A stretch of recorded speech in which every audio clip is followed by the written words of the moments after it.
બેઠક, જેમાંથી સુરત પહેલા જ બિનહરીફ થઈ ચૂકી છે. હવે 25 બેઠકો પર અત્યારે જે પરિણામો ધીરે ધીરે સામે આવી રહ્યા છે તેમાંથી 16 બેઠક પર બીજેપી વિનિંગ પોઝિશનમાં છે.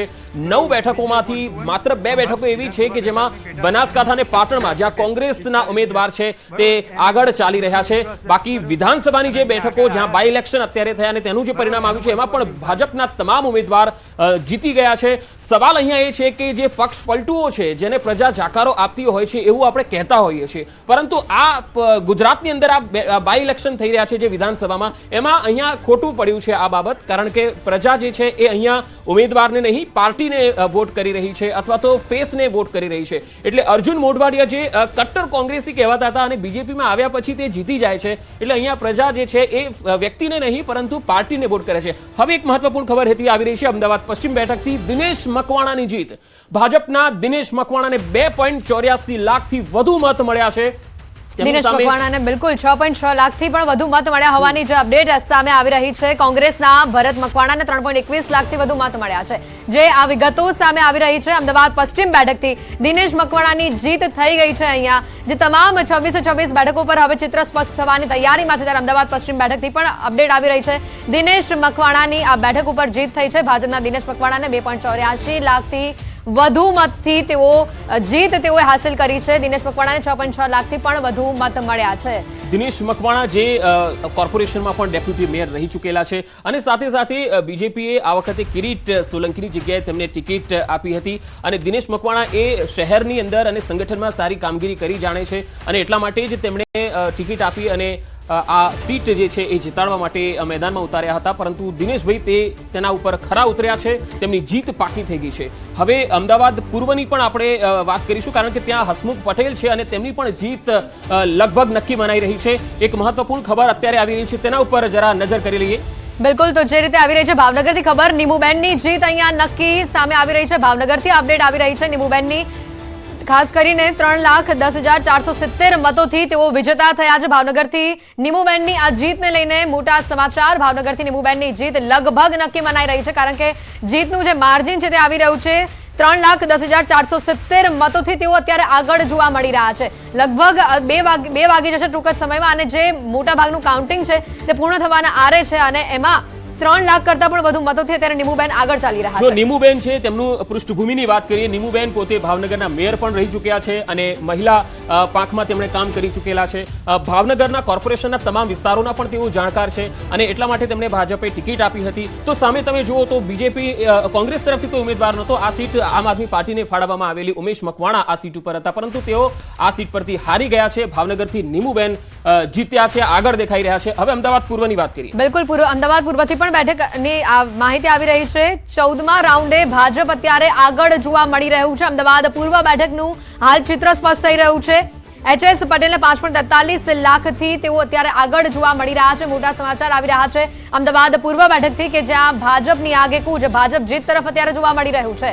14મા રાઉન્ડે ભાજપ અત્યારે આગળ જોવા મળી રહ્યું છે. હસમુખભાઈ પટેલ અત્યારે જીત તરફ જોવા મળી રહ્યા છે. હસમુખ પટેલને ફરી એકવાર ભાજપે અહીંયા રિપીટ કર્યા હતા અને હસમુખ પટેલ છે એ આ વખતે લીડ જો તમે જુઓ તો એ વધારે લીડનો એક આંકડો છે. એ કદાચ રેકોર્ડ પણ બનાવે તેવી શક્યતા દેખાઈ રહી છે. કોંગ્રેસના હિંમતસિંહ અહીંયા હતા, પરંતુ 2.29 લાખ જેટલા વોટ તેમને ઓછા મળ્યા છે.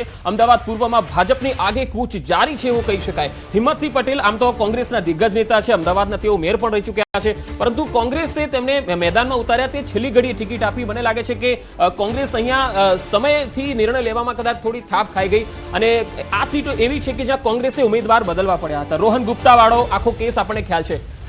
પરસોત્તમ રૂપાલાને લઈને એક મહત્વના સમાચાર આવી રહ્યા છે હેતવી. બિલકુલ, રેકોર્ડ બ્રેક જીત તેઓની આવી રહી છે. પરસોત્તમ રૂપાલા રેકોર્ડ બ્રેક મતોથી જીતી શકે છે. મોટા સમાચાર આ પણ આવી રહ્યા છે સામે. પરસોત્તમ રૂપાલા રેકોર્ડ બ્રેક મતોથી જીતી શકે છે. અહીંયા પંકજ, ચોક્કસથી જે ક્ષત્રિય આંદોલન અને તેની અસર આ વખતે કદાચ પરસોત્તમ રૂપાલાને થાય પરિણામમાં, પણ એવું કશું જ નથી દેખાતું. ત્યારે જે રેકોર્ડ બ્રેક જીત તેઓની સામે આવી રહી છે. 4 લાખથી વધુની લીડ છે. બિલકુલ, કારણ કે રાજકોટ એકમાત્ર એવી બેઠક હતી જે ભાજપનો બેલ્ટ ગણાતી હતી, પરંતુ ક્ષત્રિય આંદોલનના કારણે એવું લાગતું હતું કે અહીંયા કંઈક રસાકસી જોવા મળશે, પણ એવું કંઈ જોવા મળ્યું નહીં. હવે બીજા એક મહત્વના સમાચાર જો આપણે નજર કરીએ તો ખેડાથી આવી રહ્યા છે.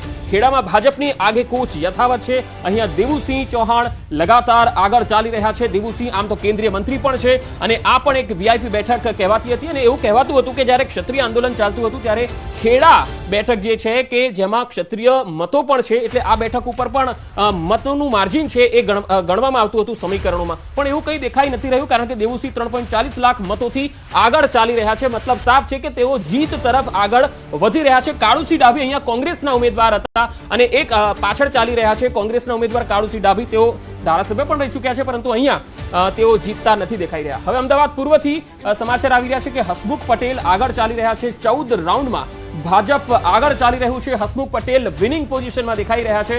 ભાજપના HS પટેલને 5,43,000થી પણ વધુ મતોથી તેઓ લીડ કરી રહ્યા છે અને સામે હિંમતસિંહ પટેલ કોંગ્રેસના ઉમેદવાર છે, તેઓ પાછળ ચાલી રહ્યા છે. બિલકુલ, તો જે એક બાદ એક ચિત્ર સ્પષ્ટ થઈ રહ્યું છે. શરૂઆતી જે રુઝાન હતા એ જ પ્રકારના પરિણામ અત્યારે ગુજરાતની 26 બેઠકો પર કદાચ સામે આવી રહ્યા છે. કચ્છથી વાત કરીએ, કચ્છમાં ત્રીજી વખત પણ વિનોદ ચાવડાની જીત લગભગ નિશ્ચિત મનાઈ રહી છે, કારણ કે તેઓ હેટ્રિક મારી શકે છે. જે મતોની ટકાવારી સામે આવી છે, મતગણતરી જે સામે આવી રહી છે, તેમાં ત્રીજી વખત તેઓ જીત તરફ આગળ જોવા મળી રહ્યા છે વિનોદ ચાવડા. આજે કચ્છથી સમાચાર આવી રહ્યા છે મોટા. કચ્છમાં ત્રીજી વખત વિનોદ ચાવડાની જીત નિશ્ચિત મનાઈ રહી છે. વિનોદ ચાવડા એ કચ્છમાં સૌથી ફેમસ ચહેરો, સર્વ સ્વીકૃત ચહેરો અને સંગઠનમાં પણ તેઓ ઉપાધ્યક્ષનું પદ ધરાવે છે. સંગઠનમાં પણ તેમની સારી પકડ રહી છે. સામે નીતેશ લાલણ છે એ કોંગ્રેસના ઉમેદવાર, પરંતુ તેઓ એક યુથ કોંગ્રેસમાં તેઓ કામ કરી ચૂકેલા, NSUIમાં કામ કરી ચૂકેલા, પરંતુ તેમની સામે વિનોદ ચાવડા જે છે એ એક કદ્દાવર ચહેરો છે અને લગાતાર 2 વખતથી તેઓ સાંસદ ચૂંટાતા આવ્યા છે. એટલે અહીં વિનોદ ચાવડા છે એ સ્વાભાવિક છે કે તેઓ જીતે અને તેમને અત્યારે જે લીડ કરી રહ્યા છે આ પણ એક એમના જે લીડિંગ પોઝિશન આવશે, એટલે મતોનું જે માર્જિન હશે એ પણ મને લાગે છે કચ્છમાં સૌથી વધારે હશે અને વિનોદ ચાવડા હેટ્રિક મારશે એવી પૂરી શક્યતા દેખાઈ રહી છે. બિલકુલ, પ્રજાએ ફરી એકવાર વિશ્વાસ મૂક્યો છે અને 2.37 લાખ મતથી તેઓ અત્યારે આગળ જોવા મળી રહ્યા છે. ત્રીજી વખત તેઓ જીત તરફ આગળ જોવા મળી રહ્યા છે અને હેટ્રિક તેઓની સામે આવી શકે છે જે રીતના પરિણામો સ્પષ્ટ થઈ રહ્યા છે. સાથે જ કચ્છમાં ક્ષત્રિય આંદોલનની અસર બિલકુલ પણ નથી દેખાઈ. ઘણી એવી બેઠકો છે કે જ્યાં ક્ષત્રિય આંદોલનની અસર થશે તેવું ક્યાંક લાગી રહ્યું હતું, પરંતુ ત્યારે પરિણામ જે રીતે સામે આવી રહ્યા છે, ક્ષત્રિય આંદોલનની અસર નહિવત જોવા મળી રહી છે. આ પરિણામ પર પરસોત્તમ રૂપાલા પણ જબરજસ્ત મતોથી અત્યારે આગળ જોવા મળી રહ્યા છે. તેઓની પણ જીત નિશ્ચિત માનવામાં આવી રહી છે. કચ્છથી પણ અત્યારે આ સમાચાર, ખેડાથી પણ જોયું આપણે આગળ કે દેવુસિંહ ચૌહાણ પણ અત્યારે જીત તરફ આગળ જોવા મળી રહ્યા છે. કોંગ્રેસના નવા ચહેરાને લોકોએ પસંદ ન કર્યો અને ફરી એકવાર હેટ્રિક તરફ કચ્છમાં અત્યારે જે પરિસ્થિતિ જોવા મળી રહી છે, વિનોદ ચાવડા આગળ જોવા મળી રહ્યા છે. જો ક્ષત્રિય આંદોલન રાજકોટથી શરૂ થયું, પરંતુ રાજકોટમાં કોઈ તેની અસર ન જોવા મળી અને બીજેપીના ઉમેદવાર પુરુષોત્તમ રૂપાલા જીત્યા. જામનગરમાં પણ ક્ષત્રિયો મોટી સંખ્યામાં છે, ત્યાં પણ આંદોલનો થયા, મહિલાઓ બહાર નીકળી હતી, પરંતુ ત્યાં પણ પૂનમ માડમ ભાજપના ઉમેદવાર જીતી ગયા. એ જ રીતે તમે જો આણંદમાં મિતેશ પટેલ જીતી ગયા, ત્યાં અમિત ચાવડા ક્ષત્રિય અને ક્ષત્રિય બેલ્ટવાળી બેઠક કહેવાય છે, છતાં પણ ત્યાં મિતેશ પટેલ જીત્યા આણંદમાં અને વિનિંગ પોઝિશનમાં અત્યારે છે. તો એ ખેડાની અંદર જો તમે તો દેવુસિંહ છે, ક્ષત્રિય બેલ્ટવાળી બેઠક હોવા છતાં પણ અહીંયા દેવુસિંહ 3.5 લાખથી વધુ મતોથી લીડ કરી રહ્યા છે. તો આ બતાવે છે કે ગુજરાતની જે જનતા છે અથવા તો મતદારો જે છે એ કોઈ એક મુદ્દાને લઈને વોટ નથી કરતા, એ સમગ્રતયા ચિત્ર જોવે છે કે કોણ તેમના નજીક આવે છે, કોણ તેમના મુદ્દાઓનું સોલ્યુશન કરે છે, કોણે કેટલી યોજનાઓ લાવી અને તેમના સુધી પહોંચાડી, આ બધું જોવાતું હોય છે. માત્ર એક આંદોલનને ધ્યાનમાં રાખીને ઉમેદવાર બદલાઈ જાય અથવા ઉમેદવારને હરાવી દે એવું ચિત્ર ગુજરાતમાં તો નથી જોવા મળતું. બિલકુલ, પરસોત્તમ રૂપાલા પણ રેકોર્ડ બ્રેક મતોથી જીતી શકે છે તે પ્રકારના અત્યારે જે પરિણામો સામે આવી રહ્યા છે. 4 લાખથી વધુની લીડ તેઓએ અત્યાર સુધીમાં મેળવી લીધી છે, એટલે લગભગ તે જીત તરફ આગળ જોવા મળી રહ્યા છે. 3.68 લાખનો મોહન કુંડારિયાની લીડના જે આંકડા સામે આવ્યા છે, પરસોત્તમ રૂપાલા રેકોર્ડ બ્રેક મતોથી જીતી શકે છે. તમામ બેઠકોના જે પરિણામ હવે સ્પષ્ટ થઈ રહ્યા છે, લગભગ 25 બેઠકોના પરિણામ જે છે તે સ્પષ્ટ થવાના આરે છે. લગભગ ભાજપની અહીંયા જીત તમામ બેઠકો પર, ગુજરાતની 26 બેઠકો પર ભાજપની જીત નિશ્ચિત મનાઈ રહી છે. હાલ જે પરિણામો સામે આવી રહ્યા છે, તમામ એક પછી એક બેઠકો આપણે બતાવી રહ્યા છે. અમદાવાદ પૂર્વ પશ્ચિમ બેઠકો પર ભાજપ આગળ જોવા મળી રહ્યું છે. તો આ તરફ કચ્છથી પણ વાત કરી, સાથે જ આણંદથી પણ વાત કરી, તમામ બેઠકો પર અત્યારે ભાજપ આગળ જોવા મળી રહ્યું છે. રાજકોટથી, જામનગરથી પણ આપણે પરિણામો પર નજર કરી. હાલ જે ભાજપની પોઝિશન અત્યારે ગુજરાતમાં જોવા મળી છે, પ્રજાએ મોદીની ગેરંટી પર વિશ્વાસ મૂક્યો હોય એ પ્રકારના પરિણામો ગુજરાતમાં જોવા મળ્યા છે. દેવુસિંહ ચૌહાણ પણ અત્યારે આગળ છે. દેવુસિંહ ચૌહાણ પણ આગળ છે અને અહીંયા એક વાત એ આપણે કરવી પડે કે જે પુરુષોત્તમ રૂપાલા 4 લાખની લીડ તરફ આગળ વધી રહ્યા છે, એટલે એ મોહન કુંડારિયાને કાપી અને પુરુષોત્તમ રૂપાલાને સીધા અમરેલીથી રાજકોટમાં ટિકિટ આપી અને તેમને અહીંયા મૂકવામાં આવ્યા હતા. પરેશ ધાનાણી જેવો દિગ્ગજ ચહેરો કોંગ્રેસનો જે તેમની સામે અહીંયા ઉતાર્યો, બધાને લાગતું હતું કે કાંટાની ટક્કર છે અને એમાં પણ ક્ષત્રિય આંદોલન જ્યારે રાજકોટથી શરૂ થયું છે એટલે મતોનું થોડું ધ્રુવીકરણ થશે. પરંતુ અહીંયા તો રેકોર્ડ બની રહ્યો છે, પાછલો રેકોર્ડ છે એ તૂટી રહ્યો છે. એટલે અહીંયા સ્પષ્ટ છે રાજકોટની જનતા એ હંમેશા વિકાસની સાથે રહી છે, બીજેપીની સાથે રહી છે અને એ અહીંયા પુરવાર પણ થઈ ગયું છે. તમે જો દેવુસિંહ પણ છે, એ પણ 3.5 લાખની લીડથી આગળ છે. એવી રીતે મિતેશભાઈ પણ આગળ વધી રહ્યા છે. અમિત ચાવડા જે આણંદથી, હાલ એક અપડેટ આવી રહી છે. રૂપાલાના જીતના કારણો આપણે જોઈ લઈએ હતી. બિલકુલ, તો જે જીતના કારણો આવી રહ્યા છે, લોકોએ કચકચાવીને ભાજપ માટે મતદાન કર્યું હોય એ પ્રકારના આ ખાસ કરીને સમાચાર આવી રહ્યા છે. ક્ષત્રિય આંદોલનનો મુદ્દો બાઉન્સ બેક થયો છે અને અત્યારે પરસોત્તમ રૂપાલા આગળ ઘણા જ બધા મતો, 4 લાખ કરતા પણ વધુ મતોથી તેઓ આગળ છે. કોળી અને પાટીદાર ભાજપ તરફી રહ્યા છે. મોદીના હાથ મજબૂત કરવાની મોદીની અપીલ અહીંયા કામ કરી ગઈ છે. એ પ્રકારના દ્રશ્યો સામે આવી રહ્યા છે. પરસોત્તમ રૂપાલા લગભગ 4 લાખ મતોથી તેઓ અત્યારે આગળ જોવા મળી રહ્યા છે. જીત તરફ તેઓ જોવા મળી રહ્યા છે અને આ જીતના કારણો આપણે બતાવી રહ્યા છે.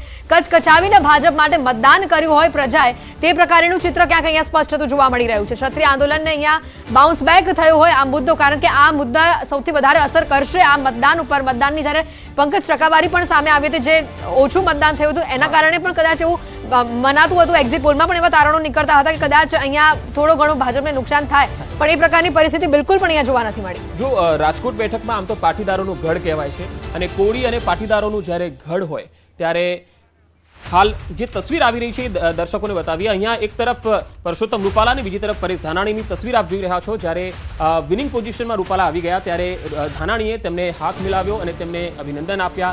આ જે તસવીર છે એ બતાવે છે કે રાજનીતિમાં કેટલી પરિપક્વતા હોય છે. જ્યારે તમે હારી જાઓ છો ત્યારે તમે એનાથી હચમચી નથી જતા, પરંતુ સામે જે ઉમેદવાર જીત્યો હોય તો તેની સાથે મળો છો, હસીને વાતચીત કરો છો. આ જ બતાવે છે કે જે ધાનાણી છે એ કેટલા પરિપક્વ છે રાજનીતિની રીતે. આમ તો ધાનાણીનું અમરેલીમાં વર્ચસ્વ છે અને હેતવી આપણે અમરેલીમાં ધાનાણીના વર્ચસ્વને ઇગ્નોર ન કરી શકીએ, પણ એમને રાજકોટમાં મૂક્યા અને એનું કારણ એ હતું કે આ પુરુષોત્તમ રૂપાલા પોતે અમરેલીના હતા, એટલા માટે આ પરેશ ધાનાણીને અહીંયાથી મૂકવામાં આવેલા. બિલકુલ, તો સાથે અન્ય પણ મહત્વના સમાચાર આવી રહ્યા છે. ગુજરાતમાં ફરી આમ આદમી પાર્ટી સફળ નથી રહી. ગુજરાતમાં સંગઠનનો અભાવ જોવા મળ્યો અને આમ આદમી પાર્ટી સફળ બિલકુલ પણ ન રહી એ પ્રકારનું ચિત્ર. અમુક બેઠકો પૂરતી જ ખાસ કરીને તે સીમિત રહી ગઈ તેવા પ્રકારની પરિસ્થિતિ. ગુજરાતમાં ફરી આમ આદમી પાર્ટી નિષ્ફળ નીવડી છે. જે પ્રકારના પરિણામ સામે આવ્યા છે, સંગઠનનો અભાવ જોવા મળ્યો છે આમ આદમી પાર્ટીમાં અને એવા જ પ્રકારના ક્યાંક આ પરિણામો સામે આવ્યા છે. કેટલીક બેઠકો પૂરતી જ તેને સીમિત રહેવું પડ્યું. ફરી એકવાર મોકો મળ્યો હતો, પરંતુ એ પણ તેઓ ખાસ કરીને આ મોકાને પરિણામમાં તબદીલ ન કરી શક્યા અને આજે આમ આદમી પાર્ટી અહીંયા નિષ્ફળ રહી છે ગુજરાતમાં. બિલકુલ, ગુજરાતમાં 2 સીટ એવી હતી કે જ્યાં આમ આદમી પાર્ટીના ઉમેદવાર, એક ચૈતર વસાવાની ભરૂચવાળી બેઠક જેના પર મનસુખ વસાવા છે એ જીત તરફ આગળ વધી રહ્યા છે, અને બીજી બેઠક ભાવનગરની હતી કે જ્યાં ઉમેશ મકવાણા આમ આદમી પાર્ટીના ઉમેદવાર હતા, એ પણ પાછળ ચાલી રહ્યા છે. નીમુબેન ઓલરેડી જીત તરફ આગેકૂચ કરી ચૂક્યા છે. હવે લોકસભામાં ગુજરાતથી આમ આદમી પાર્ટીનો કોઈ વ્યક્તિ દિલ્હી જવાનો નથી એ નક્કી થઈ ગયું છે. હવે માત્ર તેઓ ધારાસભ્ય તરીકે એક ચૈતર વસાવા રહ્યા છે, બોટાદથી ઉમેશ મકવાણા બચ્યા છે, કારણ કે અરવિંદ દાદાણી તો ઓલરેડી ભાજપમાં આવી ગયા છે, એટલે હવે એ રહ્યા નથી અને હવે એ પણ બીજેપીમાં આવ્યા પછી બાય ઇલેક્શનમાં જીતી રહ્યા છે. તો આ સ્થિતિ છે કે આમ આદમી પાર્ટીનો ગુજરાતમાં રકાસ થઈ ગયો છે. સંગઠનનો અભાવ અહીંયા દેખાઈ રહ્યો છે, કારણ કે ચૂંટણી જીતવા માટે એક ફોર્સ જોઈએ કાર્યકર્તાઓની, અને એ ફોર્સ પછી એક માઇક્રો લેવલનું પ્લાનિંગ કરવા વાળો એક ચાણક્ય જોઈએ જે પાર્ટીમાં હોવો જોઈએ. જેમ તમે બીજેપીમાં જુઓ તો અમિત શાહ છે એ ચૂંટણીના ચાણક્ય કહેવાય છે.